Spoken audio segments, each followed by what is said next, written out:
نبی مردوں میں کسی کے والد نہیں؟ تو جواب یہ ہے کہ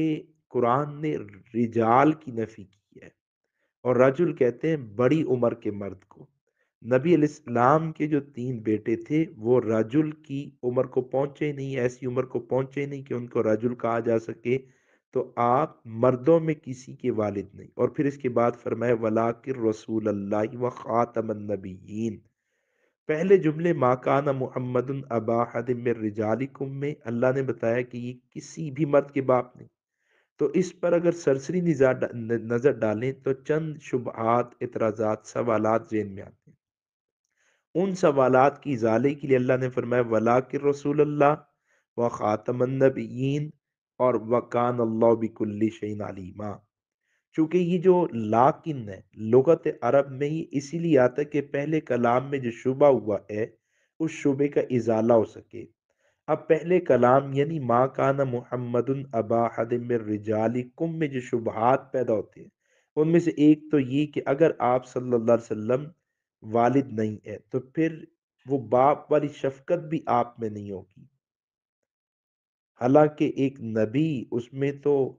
شفقت زیادہ ہونی چاہیے، اپنی امت کے لیے غائب درجہ اسے شفیق ہونا چاہیے۔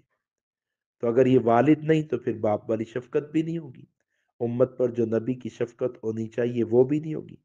اور دوسرا اعتراض یہ ہوا کہ ہر نبی اپنی قوم کا والد ہوتا ہے،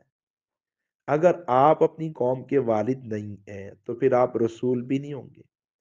تیسرا اعتراض یہ ہوا کہ جب قرآن نے کہا کہ آپ والد نہیں تو اس میں بظاہر آپ صلی اللہ علیہ وسلم کی ایک قسم کی تنقیص لازم آتی ہے کہ آپ کی کوئی نرینہ اولاد نہیں ہے، اور پھر کفار کو ہنسنے کا موقع ملتا ہے۔ چنانچہ انہوں نے آپ پر ابتر اور لا ولد ہونے کا عیب بھی لگایا، الزام بھی لگایا، اور جاہلیت کے زمانے میں خاندانی رشتوں کو، قبائلی اہمیت کو اور اپنی تحریکوں کو وہ اولاد، نرینہ اولاد ہی کے ذریعے تو آگے بڑھایا جاتا تھا۔ تو اب وہ اعتراض کرنے لگے کہ دیکھو ان کے تو ان کی تو اولاد ہی نہیں ہے، تو ان کی تحریک اسلام یہ کیسے آگے چلے گا؟ تو اللہ تعالیٰ نے وَلَٰكِن رسول اللہ کے لفظ کے ساتھ ان کے شبہات کا ازالہ کیا۔ پہلا جو اعتراض تھا کہ یہ امت کے والد نہیں تو پھر رسول بھی نہیں، تو جواب دیا وَلَٰكِن رسول اللہ، یہ امت کے رسول ہیں، روحانی والد ہیں۔ ہم نے جس باپ ہونے کی نفی کی ہے وہ حقیقی باپ ہے، آپ امت کے حقیقی باپ نہیں ہیں، آپ امت کے روحانی باپ ہیں، اللہ کے رسول ہیں۔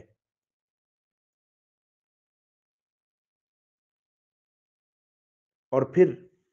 وہ خاتم النبی، ایک اس پر تو شبہ ہوا ولاکن رسول اللہ پر کہ اگر یہ اللہ کے رسول ہیں تو پھر ان کی امت میں نبی رسول پیدا ہوں گے، ان کی وراثت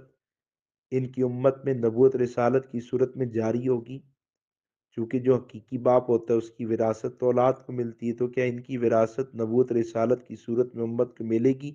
تو فرمایا وخاتم النبیین، یہ اللہ کے آخری نبی اور رسول ہیں، ان کی وراثت ان کی امت میں نبوت رسالت کی صورت میں شائع جاری نہیں ہوگی، چونکہ یہ اللہ کے آخری نبی اور رسول ہیں۔ اور وہ جو دوسرا شبہ تھا کہ ان میں پھر شفقت نہیں ہوگی، تو اللہ نے کیا جواب دیا ولاکن رسول اللہ، یہ روحانی والد ہیں، اور رسول ہیں تو رسول میں تو شفقت امت کے لیے ہوتی ہے اور بے انتہا ہوتی ہے۔ اور پھر یہ بھی فرما دی وخاتم النبیین، ان کی شفقت تو پہلے تمام نبی اور رسولوں سے زیادہ ہوگی، چونکہ یہ اللہ کے آخری نبی اور رسول ہیں، ان کے بعد تو ان کی امت میں کوئی نبی اور رسول پیدا ہی نہیں ہونا کہ جو امت پر شفیق ہو اور رہنمائی کر سکے، ان کی شفقت بھی انتہائی درجے کی ہوگی۔ اور جو تیسرا شبہ تھا کہ یہ تو لا ولد ہے، ابتر ہے، ان کی تو نرینہ اولاد ہی نہیں، تو ان کی تحریک کو آگے کون چلائے گا؟ تو فرمائے ولاکن رسول اللہ، یہ امت کے روحانی والد ہیں، اور جو رسول ہوتا ہے، جو روحانی والد ہوتا ہے، وہ اس کی تو ساری اولاد، امت ساری اولاد ہوتی ہے، تو یہ رسول ہیں، ساری امت ان کی اولاد ہے۔ اور پھر ہے بھی یہ خاتم النبیین کہ ان کے بعد تو قیامت تک اللہ نے کسی کو نبوت عطا ہی نہیں کرنی، تو قیامت تک آنے والی ساری کی ساری امت وہ ان کی روحانی اولاد ہوگی، یہ تو لاولد نہیں ہے، ان کی تو اولاد نرینہ اولاد بھی اس قدر ہوگی کہ پہلے انبیاء میں بھی کسی کی نرینہ اولاد، کسی کی امت اتنی زیادہ نہیں ہوئی جتنی زیادہ امت ان کی ہوگی۔ اور پھر خدا نے امت بھی ایسی عطا کی ہے جو پہلی ساری امتوں سے زیادہ جانثار ہے، امت بھی ایسی عطا کی ہے جو پہلی ساری امتوں سے زیادہ وفادار ہے، امت بھی ایسی عطا کی ہے جو پہلی ساری امتوں سے زیادہ اپنے نبی پر فدا ہے۔ تو بہرحال وہ جو تین شعبے ہیں، ولا کہ رسول اللہ و خاتم النبیین سے ان تینوں شعبوں کا ازالہ کر دیا۔ پھر ایک سوال یہ ہوا کہ اگر یہ خاتم النبیین ہے، ان کے بعد ان کی امت میں نبی رسول پیدا نہیں ہونے،